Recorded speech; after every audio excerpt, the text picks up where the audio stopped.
Welcome back to the shop, my friends. Steve here at SKS Props, and in today's build video, I have a tutorial that I don't see online very often, and that is for superhero forearm armor.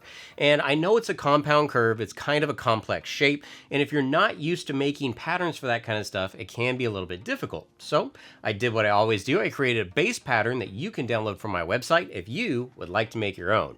And currently, I just finished up working on Wolverine's chest armor, so I figured I might as well just make Wolverine's gauntlets to go along with it. Now, that's not saying that you have to use this pattern specifically for Wolverine. You can easily change and modify to add your own details and use it for a variety of different superheroes, and I hope that you do. Now, these don't go on in any special way, they just slide right over my hand, and I left enough room around the wrist so that the gloves tuck into it for a more seamless look. But you could easily add a zipper or some rare earth magnets if you wanted a more snug fit for your arm. Now, with this type of a build, of course, everybody's arm and wrist is going to be different. You're going to need to modify the pattern to make it fit you. And just like everything else, these are made completely out of my HD foam, which you can find over at Blick Art Materials. And if you love these videos, you love the templates, by all means support me by going through the links that are in the description section and those that are on my website. So I want to show you what it takes to put some superhero gauntlets together. Let's go ahead and get started.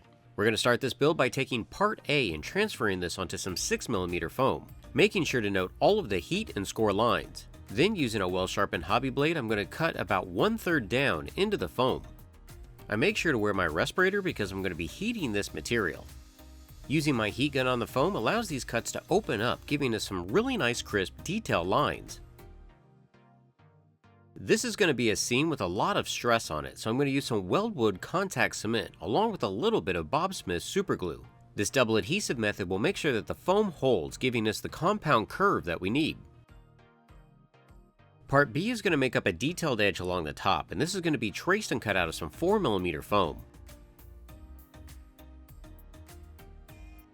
One thing to note here is that the score and detail lines are only on one side, and this is going to be on the side facing into the body.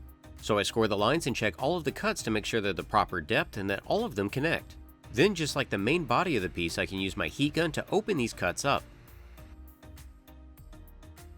Using some super glue, I attach the strip in the middle first. Then I can determine how much foam I need to wrap around the forearm, marking and cutting off any excess. The foam can then be wrapped around and glued together to help minimize the seam.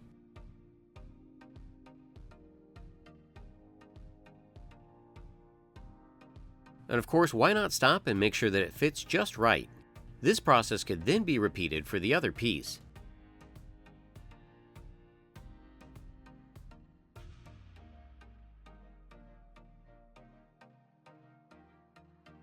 Part C is going to make up a detailed strip that goes along the bottom. This is also going to be traced and cut out of some 4mm foam. Just like the top, I'm going to trace my score and heat lines. And I will say this is a little bit trickier because the piece is so much smaller. So just take your time and go slow. Heat is once again going to be used to help open these cuts up.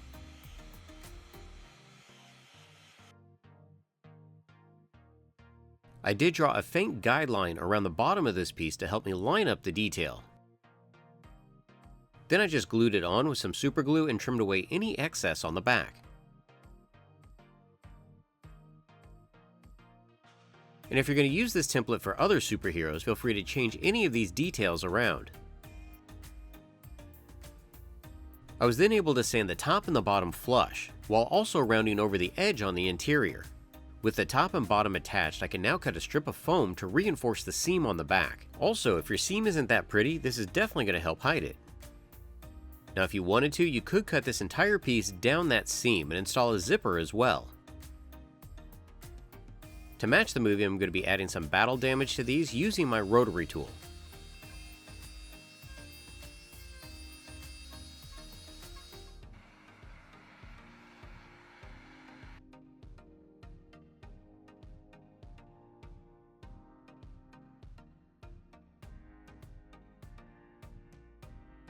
A quick heat treatment and the foam is ready to be sealed using 2 light coats of Plasti-Dip.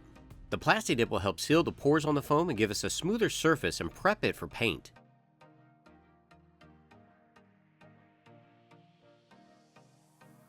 The first layer will be a dusting of Valspar Dark Blue. I also use the red oxide and yellow for the accent areas, just like the chest armor.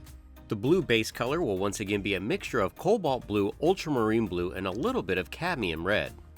This will be applied with a 1-inch mop brush, and additional pigments can be removed using a damp paper towel. This layer is to help prep the spray paint for additional acrylics to be applied.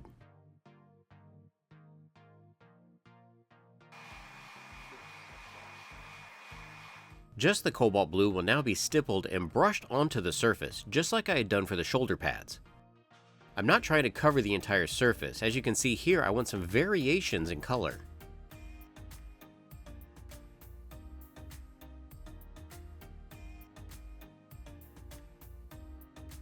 FX brand Sabre Blue will be applied as a glaze on top. Like I had mentioned in the previous video, this paint is pretty thin, so the underlying colors that I've already applied still have the ability to show through. This just gives it a nice metallic sheen.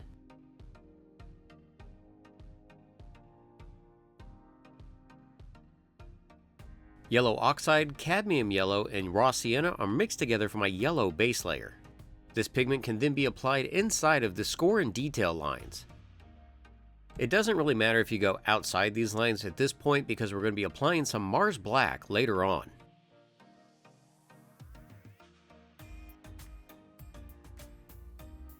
The highlight layer is going to be a mixture of the yellow oxide and cadmium yellow minus the raw sienna. This is applied with a filbert brush and no water so it can get a little variation in the pigment. Liquitex Heavy Body Mars Black can now be applied to help clean everything up.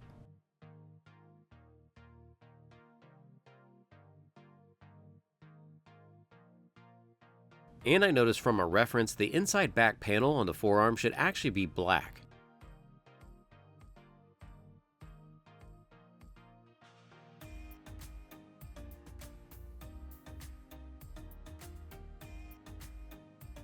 Because I want a complete coverage of this, the black is going to be laid down in 2 layers. The first layer has a little more water to it to help it flow, while the second layer pretty much has no water, which really ups the opacity.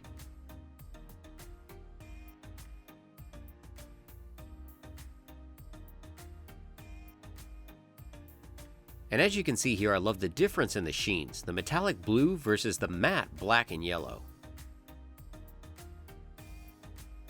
Now in the movie, these are supposed to be made out of metal, so just like the shoulder pads, I'm going to take some Liquitex Heavy Body Iridescent Rich Silver and apply that to parts of the armor to look like the paint has been chipped. And to apply this, I'm using the side of a variety of different brushes to get different effects.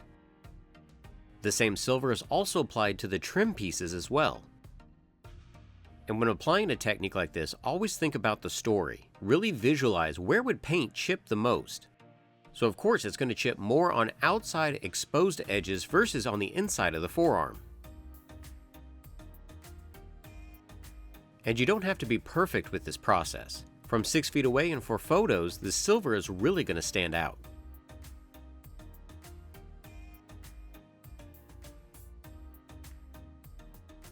Now, the other thing that's not special about these are the gloves. All you really need are some tactical gloves that you can find on Amazon. These are the ones that I use with my Gears of War costume, and they look great right along with everything else here.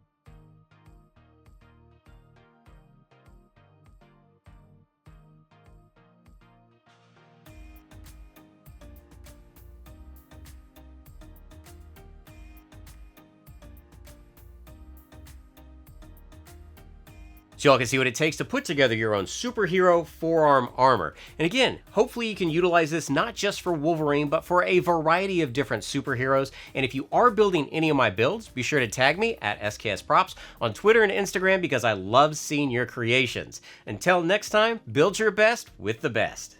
HD Foam.